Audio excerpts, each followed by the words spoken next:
Pernah gak sih kalian mikir tuh seberapa sakitnya sih hati seorang sampai dia nekat ngelakuin hal paling keji? Jadi ada seorang cowok bernama Alvin nih. Tega banget pacarnya sendiri.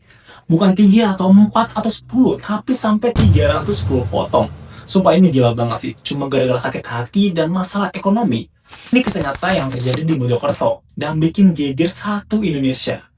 Gimana kronologinya dan apa motif sebenarnya? Dan kenapa Alfi bisa sekejam itu? Yuk kita bahas dan bedah semua tentang cerita di balik kasus yang baru-baru ini terjadi. Kasus di Mojokerto.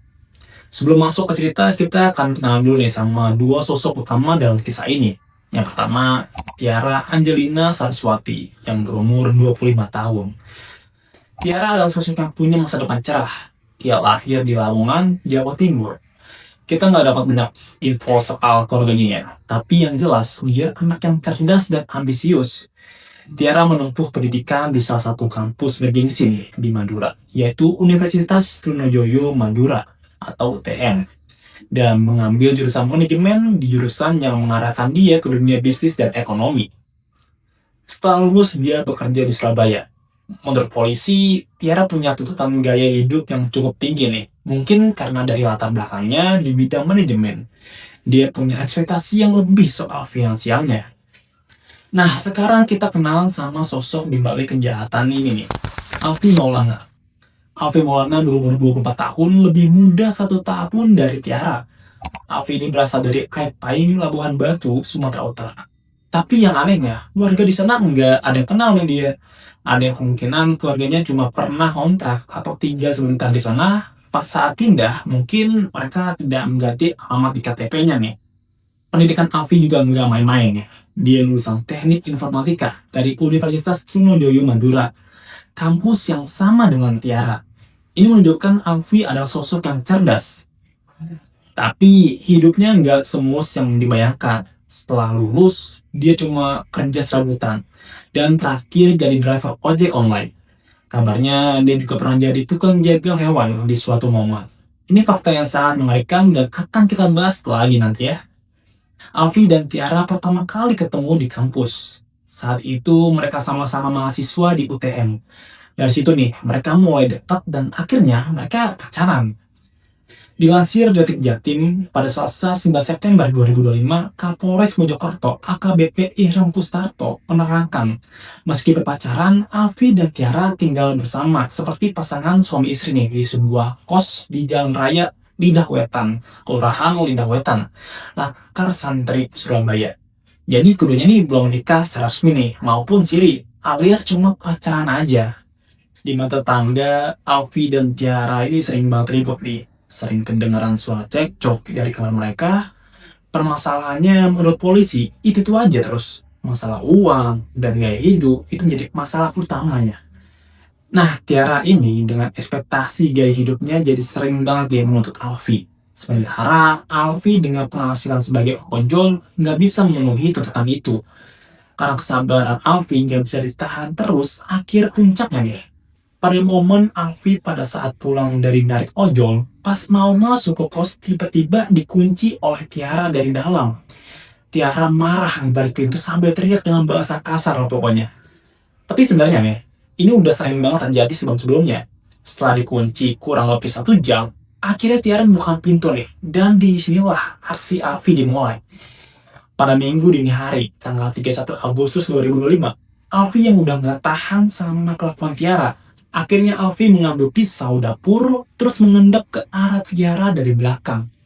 Seketika pisau itu menancap dari samping kanan leher menembus sampai keluar. Gila banget sumpah. Nggak sampai di situ aja nih. Setelah Tiara kehabisan darah lalu meninggal, Alfi nggak panik nih. Dia malah ngambil pisau yang lain dan mulai melakukan hal yang paling nggak bisa kita bayangin. Ya, tubuh pacarnya sendiri. Dan dia ngelakuin ini di dalam kamar mandi tanpa ada yang tahu dengan kesadaran yang masih waras pokoknya. Alfi nggak cuma memotong tubuh Tiara jadi berat bagian.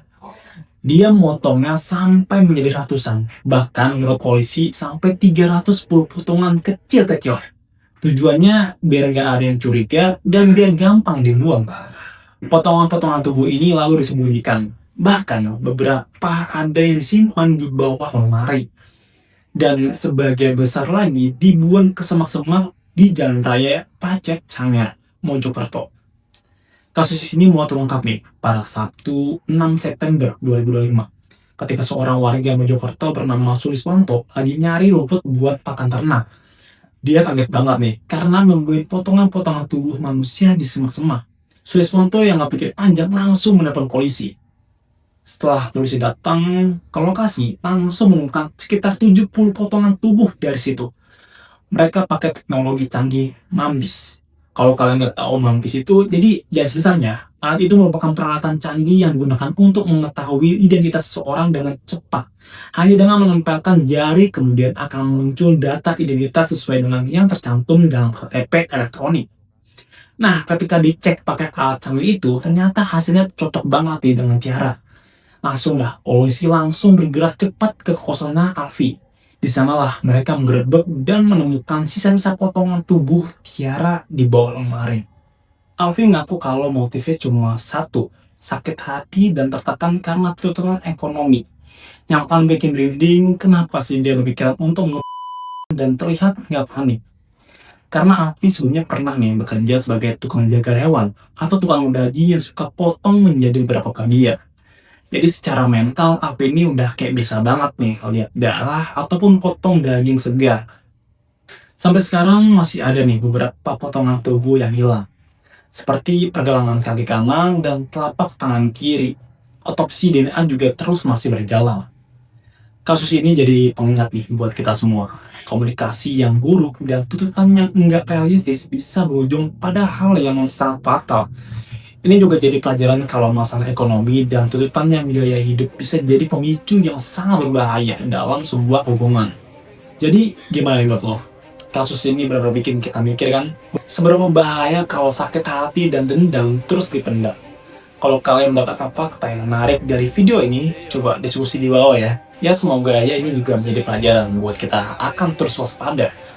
Semoga kasus-kasus ini jangan sampai terulang lagi ya. Dan jangan lupa like video ini, subscribe dan nyalain loncengnya biar nggak ketinggalan cerita-cerita lainnya.